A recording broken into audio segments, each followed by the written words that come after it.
दो तीन और बातें मैं आपको बताना चाहता हूं।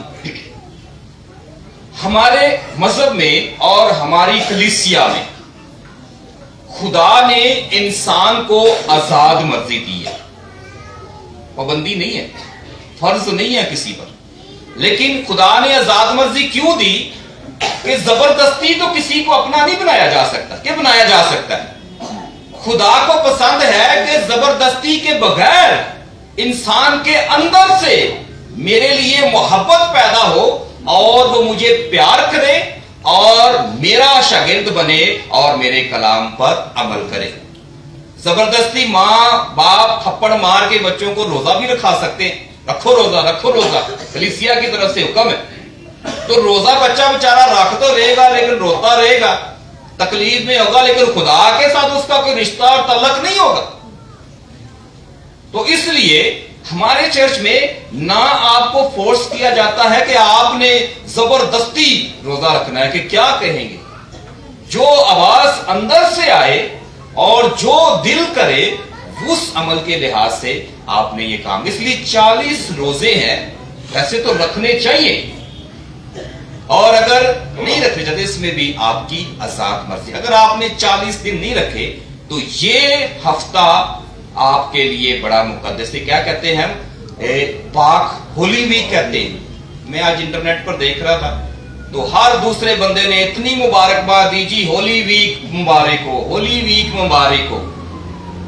तो लेकिन जिसने होली वीक पाक हफ्ते का मुबारकबाद आपको पेश कर दी, तो ये दिन खास है आपके लिए संजीदगी के दिन। बाकी हम आपको इतना नहीं कहते कि आप क्या करते हैं। इन दिनों में ना आप अपनी कोई खुशी का प्रोग्राम रखें, ना आप अपने घर में कोई इस किस्म का जश्न करें, ना अगर आपने, जरूरी नहीं कि आप रोजे रखें, लेकिन कम से कम इन दिनों में एहतराम करें। और कुछ लोग पूछते हैं क्यों इस पूरे हफ्ते में गोश्त नहीं खाना चाहिए। खा भी ले तो कोई मसला नहीं, गोश्त की बात नहीं है। बात यह है कि गोश्त हम उस वक्त खाते हैं जब हम खुश होते हैं, खुशी के साथ हम इन सारी चीजों को करते हैं। तो एक हफ्ते के लिए हम अगर अच्छा खाना नहीं पकाएंगे अपने घर में तो क्या होगा? वैसे तो कोई जुर्म नहीं है, आप खाएं या ना खाएं, कोई आपको खुदावंद जो है वो दोजख में या जन्नत में नहीं, इस तरह का कोई सिस्टम नहीं होगा कि आपने गोश्त खा लिया है और आपको दोजख में फेंक दिया जाएगा, ऐसा कोई सिस्टम नहीं होगा। हमारा सारा का सारा दारोमदार हमारे अमाल पर है।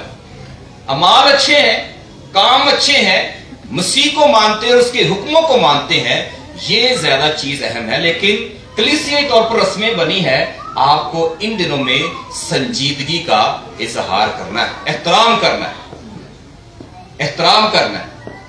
और ये वजह है कि ये पूरा हफ्ता जो है, आप कितने दिन है पता ही नहीं चलते, आपके ये 40-45 दिन भी गुजर, 46 भी गुजर गए, गुजरने वाले ईस्टर आने अगले त्योहार हम ईस्टर मनाएंगे। तो इन दिनों में आपने खास ख्याल रखना है और इन इबादत में आपको शामिल होना है। तो इसलिए अभी आप बता सकते हैं कम से कम जो दूसरे लोग हैं कि हम ये रोजे क्यों रखते हैं। और ये कहा जाता है कि ये जो कुछ भी हम कर रहे हैं ये कलाम की रूह से नहीं, और कलाम की रूह से इसलिए नहीं है कि मसीह के दुखों का और रोजों का क्या ताल्लुक है। क्योंकि कलाम में जब हम सुनते हैं मसीह ने बपतिस्मा लिया, बपतिस्मे के बाद वो जंगल बियाबान में चला गया, 40 रोजे रखे, एक ही रोजा 40 दिन का, और फिर उसने अपनी एलानिया जिंदगी का आगाज किया। उन्होंने कहा कि बाद में तो ये सारा सिस्टम नहीं है, तो ये कैसे एक तरतीब बनी। तो किसी ने हवाला दिया कि खुदा के कलाम में लिखा है कि मसीह कहता है कि उसके शागिर्दों से सवाल किया गया कि तेरे शागिर्द रोजा क्यों नहीं रखते। तो यीशु ने क्या जवाब दिया था? जब तक दूल्हा उनके साथ है वो रोजा नहीं रख सकते, जब उनसे दुल्हा अलहदा किया जाएगा तो वो रोजा रखेंगे। तो किसी ने कह दिया, उसने कहा जी अच्छा, यीशु मसीह ने तो मत्ती 28 बाब में कह दिया है कि मैं दुनिया के आखिर तक हर रोज तुम्हारे साथ हूं। ईमानदारी से अपने अंदर झांक कर देखिए कितने लोगों के पास यीशु मसीह है, कितने लोगों के पास यीशु मसीह है? जिसके पास यीशु मसीह है उसको तो छूट है, वो रोजा रखा ही नहीं। लेकिन जिसकी जिंदगी से वो दूर है उसको अपनी जिंदगी में लाने के लिए रोजा रखना ही पड़ेगा। तो मसीह हमारे गुनाहों की वजह से हमसे दूर हो जाता है,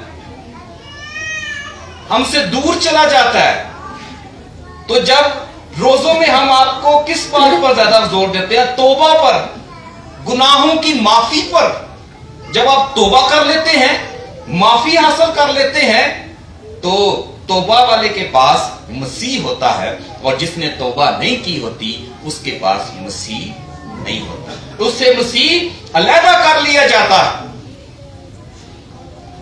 और मसीह को दोबारा से पाने के लिए, मसीह के बगैर हम जो जिंदगी गुजार रहे हैं उसमें हमें रोजा रखना पड़ता है, रियाजत करनी पड़ती।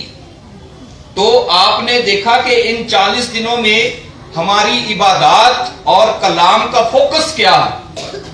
तौबा करनी है, खुदा के साथ बस अपना रिश्ता मजबूत करना है। तो कलीसिया ने एक सिस्टम बना दिया है कि 40 रोजे रखने हैं, उसके बाद हम रोजों के बाद मसीह हमें कब मिला? ईस्टर पर। जैसे मरियम मगदलीनी जो है वो सुबह सुबह यीशु मसीह को देखती है और उसे मसीह मिल जाता है। उसने मसीह को पा लिया। कब पाया उसने? यीशु को मुर्दों में से जिंदा होने के बाद। तो तकलीफ के बाद जॉय है, खुशी। और इतवार को कोई भी दुनिया में जो मसीही है वो रोजा नहीं रखता, इसलिए कि ये दिन खुदावंद यीशु मसीह के मुर्दों में से जी उठने। हर इतवार ईस्टर का दिन है, हर इतवार खुशी का दिन है, और इसलिए उस दिन हम अपने आप को तकलीफ में से नहीं गुजारते। उस दिन हम मसीह के साथ उसकी ज़ियाफत में शामिल होते। ये चंद बातें हैं सिर्फ मैंने आपको बतानी थी।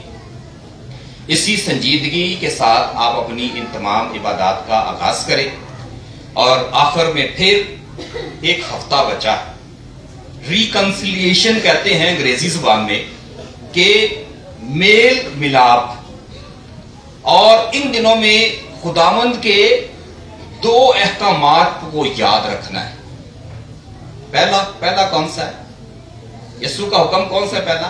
खुदा के 10 हैं, लेकिन यीशु ने 2 हुक्म दिए। तू खुदावंद अपने खुदा को अपने सारे दिल, अपनी सारी जान, अपनी सारी अकल, अपनी सारी ताकत से प्यार। भाई पुराने यादनामे में भी है, यीशु भी कहता है कि ये करो। लेकिन दूसरा हुक्म भी है कि ये करने के बाद अगर हम साये को प्यार नहीं करते तो पहला इनवैलिड हो जाएगा, खत्म हो जाएगा। तो पहले के साथ दूसरे का कनेक्शन, मसीह खुदा को प्यार करने के साथ अपने बहन भाइयों को भी प्यार कर। तो किसके साथ रिकंसिलिएशन है? खुदा के साथ आपका रिश्ता जुड़ जाता है, और जब खुदा के साथ रिश्ता जुड़ता है तो खुदा का हुक्म है हम साये से भी रिश्ता जोड़ दें। तो मैसेज क्या है? माफी। हफ्ते में अपने बहन भाइयों को मनाएं, उनके साथ जाएं, उनके घर जाएं, और फिर आकर उसके जी उठने की खुशी मनाएं। मसीह खुदावंद के वसीले।